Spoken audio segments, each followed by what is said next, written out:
Conexão News. Entrevistas, Atualidades. meio ambiente, Empreendedorismo. cultura, Saúde. educação, Esportes. turismo. Editoria Internacional. Paloma Rodrigues, A apresentação: Roberto Monteiro Pinho. Começamos mais um programa Conexão News. Vamos entrevistar hoje, recebemos aqui a visita da doutora Elizabeth Baraúna, é advogada. O tema, litigância predatória. A doutora Elizabeth é membro da Emerge no Fórum de Políticas Públicas. É doutora em políticas sociais, advogada militante, vice-presidente de Defesa do Consumidor da seccional da OAB do Rio de Janeiro, membro do IAB, Instituto dos Advogados Brasileiros, e presidente do Núcleo de Apoio ao Consumidor da Associação Nacional e Internacional de Imprensa. Para por aqui, é muita coisa. Vamos lá, então, tratar dessa questão da advocacia, eu diria, predatória, né? Uma litigância predatória. Explica direitinho para o nosso telespectador o que está acontecendo, que o Olha, pessoal está furioso com isso aí.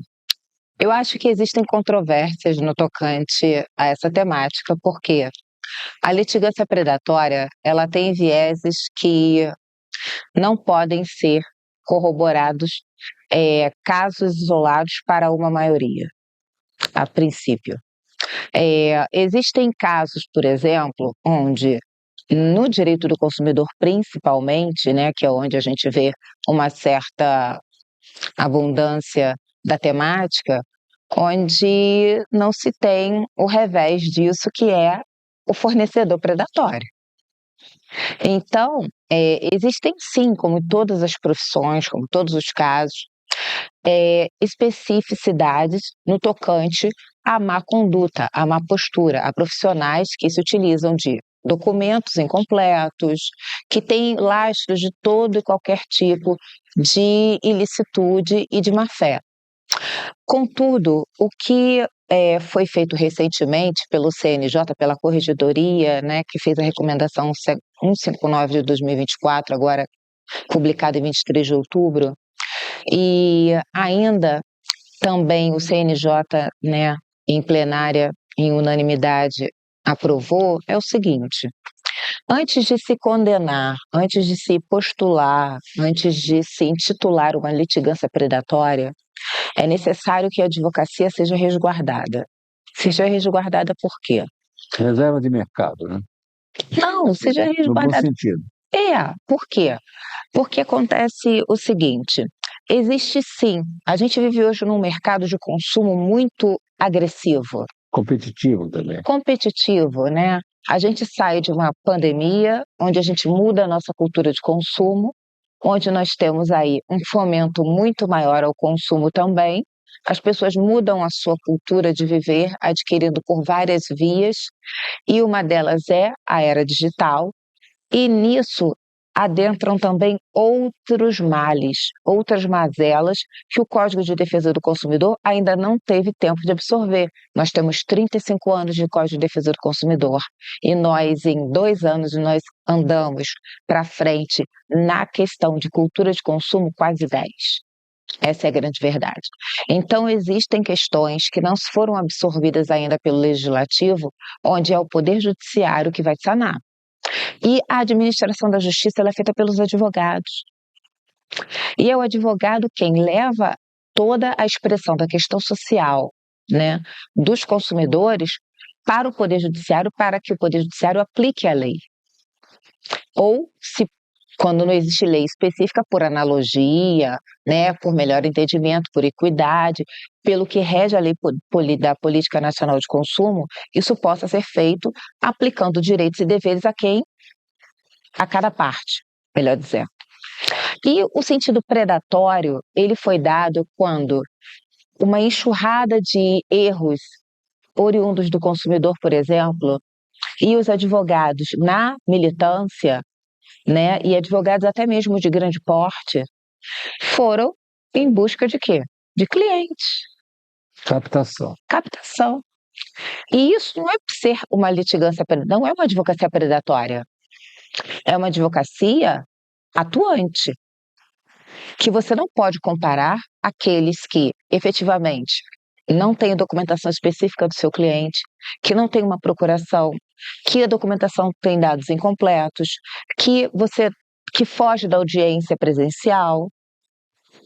Existe todo um regramento, existe toda uma orientação justamente dessa recomendação 159, tá? Dando orientação para os tribunais, para os magistrados e também até para os advogados, né? Que às vezes existem também os advogados que são consultivos e são advogados parceiros em outros estados que acabam se colocando numa situação inconveniente, caindo realmente num golpe de um advogado que não tenha boa índole. Então, essa composição toda, quando intitulada predatória, ela não pode ser de cara encarada como uma generalização. Ela precisa atender aos parâmetros, tá? Aos parâmetros específicos do que o CNJ acaba de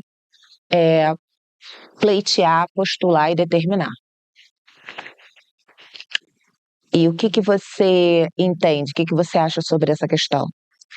Eu tenho uma ótica superficial.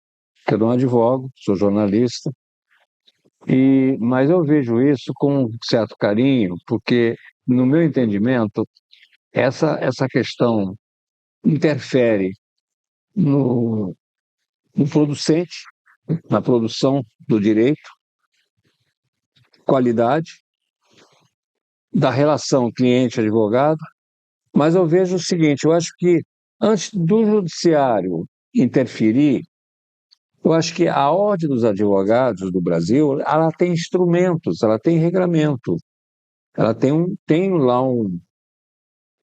uns deveres e obrigações do inscrito na Ordem dos Advogados. Então, se o seu estatuto da advocacia, se os dirigentes que podem exigir uma postura até dos grandes escritórios, sem conluio, sem benesse, sem dependência emocional, econômica, que seja, mas pensar na classe como um todo, eu acho que isso pode ser atenuado, criar um patamar tolerável. Porque é inconcebível que, se o advogado de outra cidade, de outra região, pode, no máximo, ter 5 demandas fora do estado dele, que ele é registrado, por que ele não tem a credencial da advocacia daquele outro estado que ele quer advogar? Eu vou te dar um exemplo. Nós tivemos aqui um presidente da OAB do Rio de Janeiro, que não vou nem citar nome, mas a coisa é boa, vou explicar.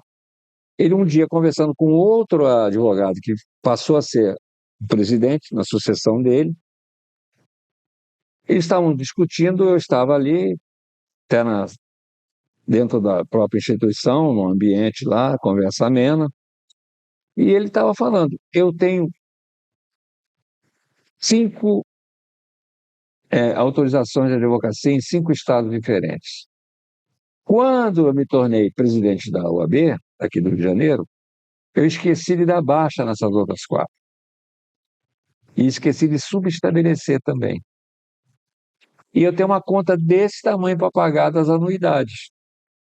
Então ele estava se queixando disso. Ora, se ele, como um bom advogado, um bom filiado, um bom profissional, um bom associado da ordem, se fez diligente a ponto de não cometer nenhuma ilicitude, transgredir o estatuto da OAB, por que outros não são também obrigados a cumprir? Mas a quem cabe isso? Ora, a quem cabe é muito simples. Hoje está tudo dentro de um ordenamento eletrônico, a internet. Todo juiz hoje ele tem num tablet ali na mesa dele informações sobre o advogado. Se ele entrar e ver que o advogado tem a ordem de outro estado, cabe a ele verificar ali ou pedir para a secretaria tomar providências e dar uma busca para saber se ele está autorizado e quantos processos eles têm no Rio de Janeiro, por exemplo. Aí se aparecer 10, 12 processos, ali ele já não pode advogar mais. vai ter que suspender a audiência, vai ter que dar um prazo para que seja constituído ou ele subestabeleça para alguém, através de São Paulo, ou do outro estado que estiver, Goiás, Mato Grosso, para um advogado do Rio de Janeiro. Mas aí, e geralmente isso ocorre, doutora, com grandes escritórios. E isso chama a advocacia não predatória, mas abutre. Porque você violar a mais-valia, a possibilidade de mais-valia de um advogado regional, em função do teu interesse comum, isso não é coleguismo. Não, isso fere o dever de urbanidade, isso fere, assim, a vários artigos do Estatuto. Mas isso aí já é uma questão burocrática administrativa que compete à ordem. E dentro dessa recomendação 159, agora de outubro de 2024, foi colocado justamente isso, todos os ditames em ordem, quais eram as comunicações, quais são as diligências necessárias no âmbito do magistrado, no âmbito da notificação à ordem, no âmbito do tribunal para se fazer a estatística disso, para se comunicar justamente à Corregedoria Nacional de Justiça e ao CNJ para poder julgar. Então, essa questão, ela se difere muito não, ela tem vieses importantes. O primeiro viés importante era quando o advogado tem a sua inscrição suplementar no estado que ele está atuando. Ele está com 300 processos contra o fornecedor X, a empresa X, e ele está anuente com aquela seccional. E ele não pode ser tomado como litigante, como advogado abusivo em razão disso. Ele está exercendo, ele está aplicando a lei. E tem a outra questão que é do advogado que não está cumprindo com as regras administrativas legais, né, de ter tão somente 5 processos naquele estado e está praticando, sim, na verdade, uma afronta aos preceitos éticos disciplinares da OAB. Então, por isso que dentro desses ditames da recomendação 159 tem a comunicação à ordem. Por quê? Não pode advogar, né? Então, quando a gente está falando da questão predatória, né, que vem realmente de predador, né, daquele que está querendo aviltar não só os clientes, mas também o próprio Poder Judiciário, distribuindo ações semelhantes, mesmas ações em diversos locais, mesmos litigantes. É dessa litigância predatória que a gente precisa se precaver. Agora, daquela que está querendo aplicar caráter pedagógico, uma formação pedagógica punitiva aos fornecedores, que aí sim são abusivos, isso já não é uma questão. O próprio ministro Benjamin, ele se colocou muito bem numa sessão do STJ, quando ele mencionou assim, engraçado, falam muito da advocacia predatória, mas não falam do fornecedor predatório. Porque se existe postura reiterada de uma determinada empresa X, que faz uma sobretaxa, que postula algo contra um consumidor, e muitas das vezes isso acontece não é com o público, não é com uma gleba de consumidores que tem um conhecimento que vá correr atrás dos seus direitos da maneira correta. Telespectador, vamos repassar isso, está muito bom, essa informação que o telespectador precisa prestar atenção, que é uma questão até de urbanidade, a questão social, que eu entendo, e de enorme interesse no campo jurídico, que a maioria da população brasileira não tem acesso por ser muito ainda fechado em termos até de termos de processuais, as petições, a maneira como o advogado às vezes se expressa, fica um pouco difícil, né, diria assim, para que o telespectador ou a pessoa comum entenda. Com acalmado um pouco, baixar um pouco a bola, para a gente passar para o telespectador. Nós temos pessoas de várias camadas de percepção desses Sim. assuntos que nós estamos falando, E vamos falar da pessoa que procura um advogado. Qual é o primeiro passo quando a pessoa resolve procurar um advogado? Quando ela acha que tem um direito, ou ela sente que tem um direito, achar uma coisa, sente que tem esse direito, está lá, ou porque ela comentou com alguém e comentou. E aí, qual é a orientação que se dá para esse cidadão? Olha, eu tenho um pensamento muito prático que ninguém consegue, ou deveria, instintivamente procurar um médico sem indicação, um advogado sem indicação e um contador É o sem melhor caminho. indicação. A primeira coisa é você procurar alguém que tenha uma referência para alguém da sua confiança, uma outra pessoa da sua confiança, né? Então, ao chegar a um advogado da sua confiança ou da confiança de alguém que o referendou, indicou, tudo tem que ser muito transparente, como todas as relações da vida, tá? As relações, elas têm que ser transparentes no tocante a, principalmente no caso de uma advocacia, do exercício da advocacia, documentação. Você tem direito a ter suas cópias, você não tem a necessidade alguma de deixar originais com nenhum profissional do direito ou qualquer outro profissional. Caso contrário, você tem que ter uma cópia autenticada, uma cópia que firme, que tenha fé pública a respeito de que já existiu um original daquilo ali. Mas, a priori, nós já trabalhamos com cópias simples. Então, você pode trabalhar com um advogado que vai requerer de você cópias simples para poder fazer a defesa do seu direito, né? Ou fazer a sua defesa mediante algum tipo de acusação. Segundo ponto é a forma de remuneração. Ela tem que ser clara, ela tem que ser por escrito, ela tem que ter comprovantes, ela tem que ter recibos. A procuração, ela, se possível, tem que ser destinada ao que está proposto dentro daquilo que você está se colocando, a que aquele advogado vá defender o seu direito. E, principalmente, né, você que tem que saber aquilo que você quer, ou entender aquilo que o seu advogado está dizendo para você, que você, além do que você quer, você também tem o direito de tê-lo. Porque o contexto de sermos cidadãos, né, nos confere a obrigatoriedade de conhecermos as legislações. Mas certo é que nem todos nós sabemos de todas as legislações. Eu sou uma advogada e não conheço todo o ordenamento jurídico brasileiro. Seria impossível. É como um médico que não conhece todo o corpo humano de maneira específica para ser um especialista em todo o corpo humano. Então, tem o ortopedista, tem o nefropata, tem o urologista, tem o neurocirurgião.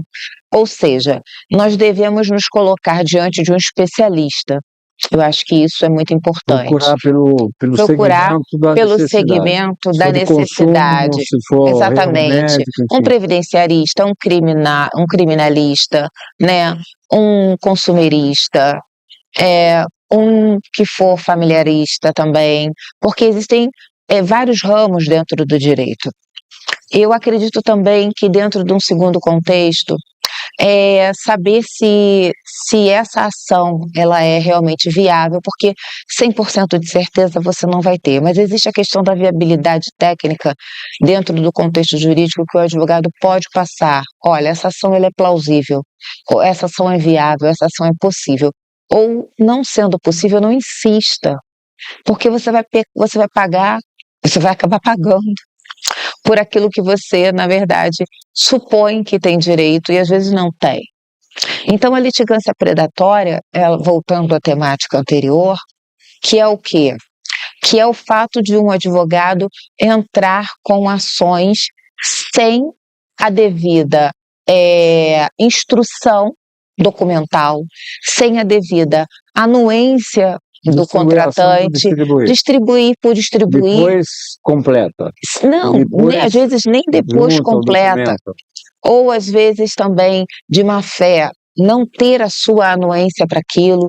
A litigância predatória no sentido real, ela tem que ter todos os lastros de má-fé, todos os índices, todos os componentes de que ele é, na linguagem popular, um vigarista, entende?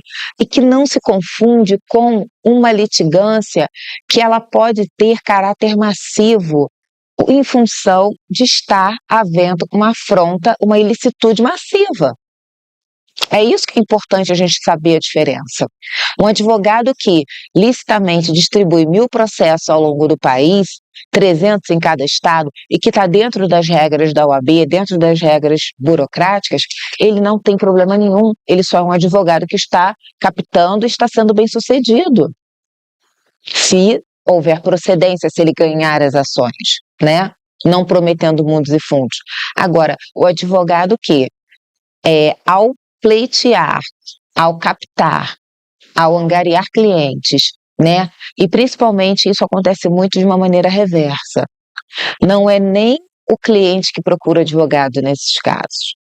É o advogado que vai num determinado campo, onde ele vê uma determinada possibilidade de uma clientela em massa. É igual tem umas companhias aéreas agora, já fica dentro do aeroporto, andando para lá e para cá para ver. Exatamente. Então, para fazer uma captação em massa, mas com ações individuais, sendo que dentro de um direito que é evasivo, um direito que não é um bom direito, né, que a gente chama, não tem um bom direito. E através ainda de uma documentação errônea. Eu estou sendo bem simples, não adentrando muito no mérito, porque senão fica muito tecnicista mesmo.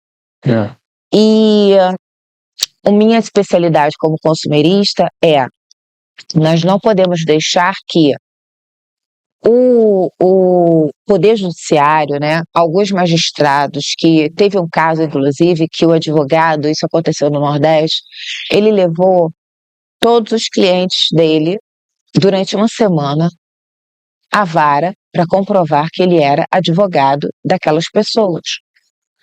Quando chegou em determinado momento, o juiz já se deu por satisfeito, não, tudo bem, o senhor é o advogado.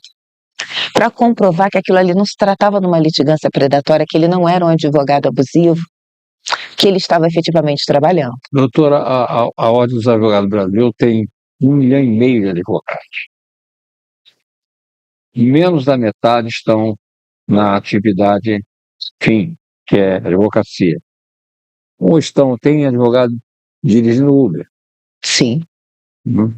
Tem advogado que está trabalhando como gerente de supermercado.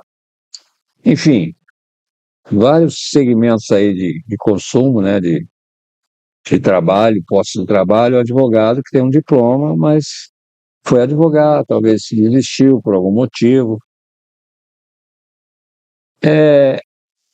Por que o advogado não é competitivo? São poucos que são competitivos. Quer dizer, competitivo que eu digo de enfrentar realmente as demandas que surgem e trabalhar ali e tal. Por quê? Tem uma máxima que diz que o médico é uma profissão, tem um munus, de salvar vidas, ele é 24 horas. Né? Eu já conheço alguns médicos que estão com o telefone 2 horas da manhã, falando, passou mal, é meu paciente, ou é um paciente que está sendo recomendado, está precisando um help, ele para tudo que ele estiver fazendo, veste a roupa e vai lá, rápido, para salvar uma vida. Existe advogado 24 horas? Existe. Na lei seca, né? Não. Na lei seca tem que... Não. Existe, porque existem casos específicos, até dentro do direito do consumidor. Casos de plano de saúde, principalmente. Casos de medicação que não são fornecidos pelo SUS, que tem uma interrupção e são medicamentos altamente caros. Existe no contexto do criminal, né? Criminalistas estão full time, porque não tem hora para ser ou ser vítima de um crime ou para aquele autor do fato cometer um crime. Agora, é óbvio que existe uma discrepância, né, uma divergência. Tem até plantão do judiciário para isso. E existe o plantão para isso. Casos de internações urgentes, exatamente. O hospital está lá criando um monte de burocracia. Né? existem ramos e ramos. Muito dificilmente você vai encontrar, salvo por, assim, casos muito peculiares, um advogado que vai precisar ir para o plantão judiciário em razão de um caso de direito sucessório. Entende? Eu conheço uns advogados que são até nossos colegas, são até jornalistas, ou tem site, a gente confabula, na própria associação mesmo, nós temos muitos, que tem esse jogo de cintura, de atender a qualquer momento, mas ele tem uma rede, quer dizer, quem é que gosta de fazer esse help? Fulano, então já manda com fulano. Não, porque o atendimento, ainda mais hoje, que o mundo se virtualizou, né? Então você pode fazer uma videochamada com aquele que tem capacidade de administrar tal circunstância, tal que tem essa habilidade, porque a era digital não é para todos. A era digital, ela exclui o idoso, ela exclui o semi-analfabeto, ela exclui Onde não tem internet. onde não tem porque internet, A maioria do Brasil não tem internet. exatamente, ela exclui a população de baixa renda ou de miserabilidade, ou seja, mas dentro do contexto metrópole, dentro de um contexto geral, o direito ele se tornou muito mais acessível para uma consulta, para um atendimento, para tirar uma dúvida, ou até mesmo para ser socorrido. Não pode ser aquela cliente que tem um advogado, mas acha que o advogado está demorando para resolver, procura no escritório e quer informação com outro advogado. Então, aí você vai cobrar uma consulta. Pois é, mas elas não querem que só dá quer uma olhadinha. Eu já recebo muitas essas informações. O jornalista recebe informações. Dar uma olhadinha é complicado. Hoje eu recebi uma informação de umas capivaras que passaram com 6 filhotes. Falei, mas espera que deve ter outra mãe andando aí atrás. Não pode ser, uma capivara não pode ter tido 6 filhotes. Tem que chamar o Guinness Books para realmente depois ver. Espera aí, eu vou filmar aqui e tal, desculpa. Aí filmou e veio outra mãe. Eram 2 mães, 3 filhotes de cada mãe. Então, as coisas não é como a gente... Nem tudo é o que parece. Né? Como parece. Eu fui juiz de trabalho na representação paritária, tive um período que era um contrato praticamente de 3 anos, mais 3 anos, que não podia passar disso. Tive uma experiência muito boa na Justiça do Trabalho. E dei sorte, porque eu fui, inclusive, mal assumi, já fui convocado para o tribunal. Chamo desembargador, 2º grau. E dei sorte porque eu recebi um assessor jurídico que sabia tudo da mecânica do tribunal, na parte regimental, na parte processual, dos pressupostos da admissibilidade, aquela coisa toda, aqueles prazos, doutor, agora só tem que, sim, mandar a segurança dar 10 dias para o juiz esclarecer, não julga antes, tá? Não dá liminar antes, espera o juiz. Bom, enfim, eu fui aprendendo ali, porque eu sou oriundo da Central Geral dos Trabalhadores, CGT, foi quando eu cheguei por indicação de Brasília, e eu cheguei a esse ponto, e aprendi muita coisa ali. E o Vidal, que era meu assessor jurídico, uma vez ele falou para mim, você sabe por que está acontecendo aqui que esse gabinete trabalha zerado, sem problema? Porque eu checo tudo. Aí me pegou um processo, em capa cinza, né, aquela do Tribunal de Trabalho, olha só, meio esverdeado. Sim, agora não tem mais, agora tudo. Olha aqui. Falei, o que tem aí, Vidal? Ele distribuiu isso aqui em 3 vezes. Então declina. Declina para um. Um declinou para o outro declinou para o outro, ninguém ficou. E o advogado, quando esteve no meu gabinete, foi atendido por mim, ele queria entrar com a correcional, porque eu declinei. Aí eu falei, e aí? Deixa ele entrar, não tem problema nenhum. Ele não vai. O criminoso, quem está cometendo o ilícito é ele. Um oficial OAB. Aí ele preparou lá do gabinete um ofício para a OAB. Mas ele distribuiu 3 vezes. O mesmo recurso. Isso é litigância predatória. E esse caso não era mandado de segurança, era um embargo de terceiro, com agravando. É D. Sim. D, Ai, pô, você está aprendendo muita coisa aqui. Olha, dentro do contexto jurisdicional, Trabalhei zerado, tá? Diário oficial, tem todos guardados até hoje. existe também uma questão reversa, que é de quando o magistrado ou aquela comarca ou aquela subseção ainda não absorveu que não se trata de uma abusividade do advogado. E é isso que o CNJ tratou ao administrar, os conselheiros principalmente, que são representantes da advocacia que compõe o CNJ, né? Porque o CNJ ele não é composto somente com juízes ou desembargadores, ou o MP tem os advogados que são representantes, então, da advocacia. Então, eles tratam principalmente de, se for o caso de correção, o caso de corrigir a postura da advocacia, vai acontecer.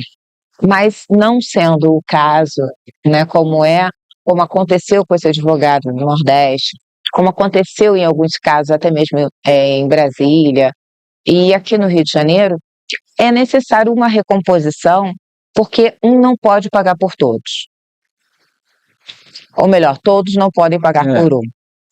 E esse um tem que ser penalizado, esse um realmente tem que ser, tem que tomar suas medidas coercitivas para que não pratique mais esse mal, porque ele não pode manchar a advocacia, que já tem uma fama, às vezes, muito depreciativa, né? Porque a nossa linguagem ela era muito rebuscada, hoje a gente está fazendo uma coisa mais simples, na medida do possível.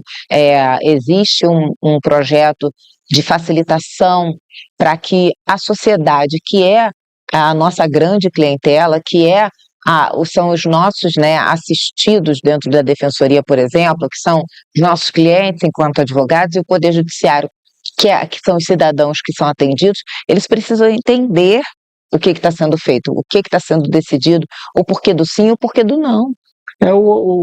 O paciente, né? Depende. O assistido quando da defensoria, é o nosso cliente. O paciente é quando é mandado de segurança. Isso. Mas é o cliente do escritório de advocacia, o demandante, ele tem meios de ver se aquele advogado tem uma tradição, se tem um histórico que lhe dê segurança para entregar a causa dele na mão desse advogado.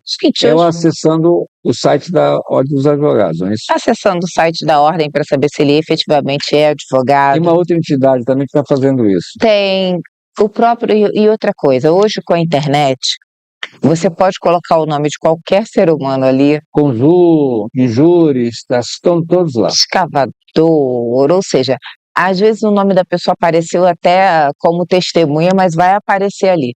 Então, assim, quem tem... Mas, doutora, se ele quiser, o aplicativo é obrigado a te retirar. Retirar. Porque esses caras aí que deram um golpe aí pela política e tudo mais, você não conta o nome não, tá? Tem que retirar, eu sei. Mas, em se tratando da população comum, dos advogados comuns, que não tem problemas com isso, é até importante que você procure um deles, né? Não existe dificuldade para você poder fazer essa peneira e fazer a sua escolha de uma forma mais objetiva, mais consciente, uma forma mais correta. Eu acredito que as mídias sociais, né? Hoje em dia as pessoas utilizam muito o Instagram como uma ferramenta profissional, que demonstra os seus serviços, que demonstra, antigamente era uma rede social de vida particular, mas hoje é muito utilizada para... Facebook, coraçãozinhos. Ou seja, hoje o Instagram, LinkedIn, o LinkedIn também é uma rede, é uma mídia social, uma rede social voltada para a senhora sabe que a atividade uma pessoa pede para entrar no Facebook, no meu Instagram, nas minhas redes sociais, se tiver foto de criança com a mulher, com o filho, o pai com o filho, eu não coloco. Eu acho que é uma exposição para dar margem a sequestro de criança, essas coisas estão acontecendo aí, eu não boto. Pela dúvida, eu não coloco. Eu trabalho Troca foto. Eu Mas- trabalho com dois perfis. Eu tenho meu perfil pessoal fechado, né? Porque a gente tem uma vida privada, que eu acho que hoje em dia ninguém tira fotografia e imprime. Entra lá no meu Instagram, tá lá, Roberto Monteiro Pinho Oficial. Se achar uma foto dessa, pode me cobrar. Não é? Então, esse é fechado. O pessoal é fechado. Agora, o meu Instagram profissional, que é o EBaraúnaDV, ele é uma rede aberta que eu trabalho com as minhas atividades de advocacia, de atividades acadêmicas, né? Atividades de palestras. Isso sim. Por quê? Porque realmente é um risco hoje em dia. As A gente pessoas está caminhando para o final. esclarecer. Isso é exercício de cidadania.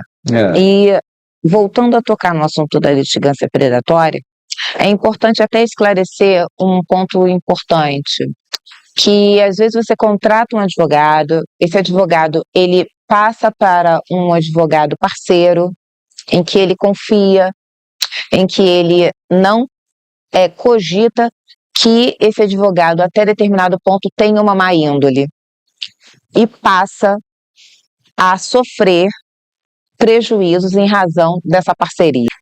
A senhora é muito inteligente, Obrigada. muito criteriosa e cuidadosa no que disse. Eu gosto disso porque se vai para o mesmo lugar por outros caminhos. Sim, Que não seja do atrito, seja da... claro.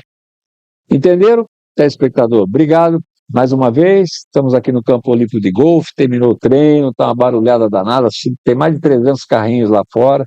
Depois a gente filma isso aí, coloca no programa só para o pessoal ver. Então, uma beleza, né?